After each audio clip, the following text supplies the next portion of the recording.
राहुल गांधी जी के बारे में हम बात कर रहे थे ब्रेक से पहले। वो देहरादून में उनकी आज रैली है, गूंज छात्रों की, यही नाम से एक वो अलग अलग जगह उनके प्रोग्राम लगे थे। और तो 2-3 प्रोग्राम उनके वो नहीं हो पाए क्योंकि पीछे वो देश में नहीं थे। अब वो आते हैं, उनकी देहरादून में एक रैली लगाई गई है, पोस्टर वोस्टर आप देख ही रहे हैं। अभी अब से कुछ देर के बाद ये रैली शुरू होगी और इसमें वो एजुकेशन के मुद्दे जो हैं वो उससे धर्मेंद्र प्रधान जी का इस्तीफा, शिक्षा मंत्री का इस्तीफा डिमांड करते हुए वो सारे इश्यूज राहुल गांधी उठाने जा रहे हैं। और यहाँ परमिशन मिलने को लेकर के, कौन से ग्राउंड में रैली होगी, इसको लेकर के भी काफ़ी कुछ हंगामा हुआ। और कल एक हादसा भी हो गया, वहाँ पे एक खंबा गिर गया तो वहाँ एक व्यक्ति की मौत भी हो गई उस ग्राउंड में जहाँ राहुल गांधी की आज सभा होनी है। एनीवे, अभी मैं आपको बता रहा था कि जो पार्लियामेंट सत्र होगा उसमें राहुल गांधी कौन कौन से मुद्दे उठाएंगे।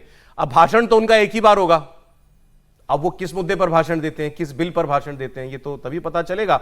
लेकिन उनके लिए उनके जो मुद्दे हैं मोटे मोटे, वो राम मंदिर का मुद्दा है जिस पर राहुल गांधी अभी तक कुछ नहीं बोले।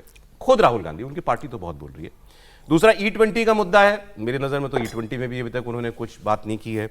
तीसरा ये एजुकेशन वाला मुद्दा ये है ही। फॉरेन पॉलिसी पर राहुल गांधी काफी बोल चुके हैं पहले, तो ये फॉरेन पॉलिसी की विफलता है मोदी सरकार की, ये भी एक बात कांग्रेस पार्टी जो है वो करना चाह रही है। जयराम रमेश जी का भी एक और बयान आया, मैं आपको वो पहले सुना देता हूं क्योंकि हम बात कर रहे थे कौन कौन से बिल आएंगे सर। वो कह रहे हैं फॉरेन पॉलिसी की बात कर लेते हैं। वो जयराम रमेश कह रहे हैं कि को ट्रेस आउट नहीं कर पाया सरकार को जो बिल पास कराने होते हैं वो कभी पहले नहीं बताती है मामूली छोटी मोटी बातें हम हमारे साथ शेयर करती है, वो कोई इंपॉर्टेंट चीजें नहीं होती हैं। जो बड़े बिल लाने होते हैं वो कभी चर्चा करके नहीं लाए जाते। जो बुलेटिन में छपता है और जो विधेयक पेश किए जाते हैं वो बिल्कुल अलग है।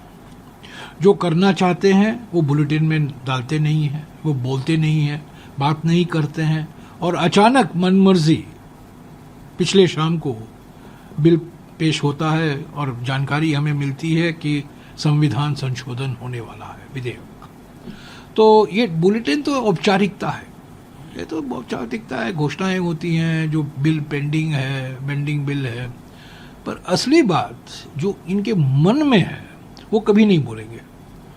उनके मन में है क्या? परिसीमन विधेयक संशोधन, जो संविधान संशोधन विधेयक 17 अप्रैल को उनको 2/3 बहुमत नहीं मिला, भारी बेइज्जती हुई गृह मंत्री की, वो बदला लेना चाहते हैं। पार्टी तोड़ रहे हैं, टीएमसी को तोड़ा, शिवसेना यूबीटी को तोड़ा। ये 2/3 बहुमत, इसको मैं कहूँगा कलंकित 2/3 बहुमत पाना चाहते हैं, पर वो मिलेगा नहीं। हम लोग बात कर चुके हैं इस पर कि भाई कोई चोरी छुपे तो काम हो नहीं सकता पार्लियामेंट के अंदर। ये बात ठीक है कि सरकार ने अभी तक ओपनली नहीं बताया अगर कि हम ये महिला बिल, डिलिमिटेशन बिल लाना चाहते हैं, तो शायद वो अपने नंबर्स को अभी सहेज के रखना चाहते हैं कि भाई पहले से मत आउट करो कौन कौन, कि हम ये तो क्लियर हो जाएगा ना कि 360 हो गए तभी बिल लाया जा रहा है, तो वो अभी वो नहीं बताना चाहते। देखिए ये तो पार्ट ऑफ स्ट्रेटजी हो गया, पार्ट ऑफ स्ट्रेटजी जो विजय जी शुरू में कह रहे थे फॉरेन पॉलिसी फेल है सरकार की। हाँ, मैं तो कह रहा हूँ, इन्होंने सौरभ जी ने कहा कि राहुल जी फॉरेन पॉलिसी पे बहुत बोल रहे हैं, बात तो सही कह रहे हैं। भारत की विदेश नीति तो बिल्कुल फेल है।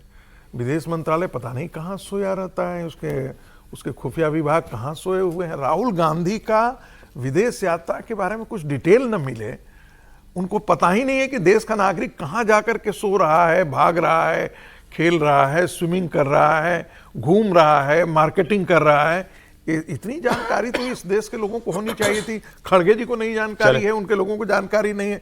मुद्दे पर आ जाते हैं। जो बिजनेस एडवाइजरी काउंसिल की जो मीटिंग होती है वो मूलतः पार्लियामेंट को चलाने के लिए होती है। सर्वदलीय बैठक जो बुलाई जाती है उसमें एक तो लोकसभा स्पीकर बुलाते हैं, उसमें तय होता है कि भाई ये एजेंडे पर होता है। लेकिन आपने देखा था कि जब 5 अगस्त 2019 को कॉन्स्टिट्यूशन अमेंडमेंट बिल लाना था तो सारी तैयारी कर ली गई थी क्योंकि ये मामला बहुत सेंसिटिव था, तो किसी को जानकारी नहीं थी। 1 घंटा पहले जो है वो आकर के सदन में ही उसको कॉपी बंटवा दी गई थी। तो सरकार को ऐसा लगता है कि उसकी स्ट्रेटजी कैसे काम करती है नंबर को मैनेज करने के लिए, मैनिपुलेट नहीं, मैनेज करने के लिए। विपक्ष लोग कितना आए, अब जाकर के तब इसके लिए हो सकता है कि वो 1 घंटा पहले कॉपी जो है कॉन्स्टिट्यूशन अमेंडमेंट की जो कॉपी होती है उसको चाहे तो ला करके रख सकती है। आप वो जो बात छूट गई थी वो करना चाह रहे थे ब्रेक से पहले, आप लोग कुछ शायद उस पर बात कर रहे थे ना।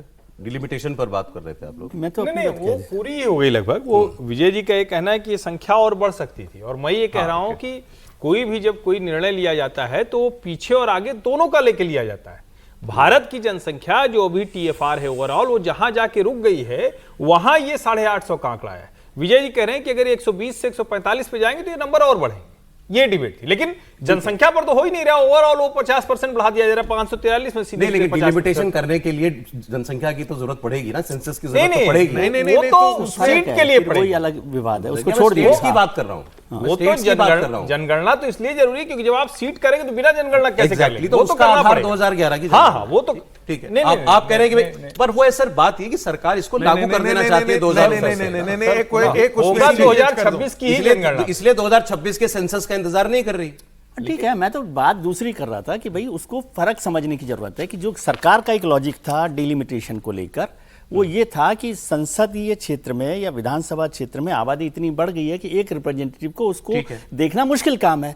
तो जब 25 करोड़ आबादी उस दौरान बढ़ गई है तो वो नंबर तो अचानक बढ़ जाएगा ना। आप बढ़ा भी देंगे तब भी, मतलब आपने घर बनाया और 5 कमरों की जरूरत है और आपने कहा पहले हम एक ही कमरे में रहते थे। एक्सरसाइज जल्द से जल्द कर देना चाहती है। एक लाइन में उत्तर, बस एक लाइन में उत्तर। उसमें मैं कोई विजय जी, जनसंख्या का समानुपात अभी भी अक्रॉस द स्टेट अंतर है। उत्तर प्रदेश में 20 लाख, 25 लाख, 30 लाख है, उसी को तो ठीक करना है। साउथ में आज के दिन में भी 12 लाख पर है कंस्टिट्यूएंसी। ठीक है सर, चलिए तो ये चीजें 2026 में भी यदि होता है तो ऐसे ही अंतर आपको अगली खबर।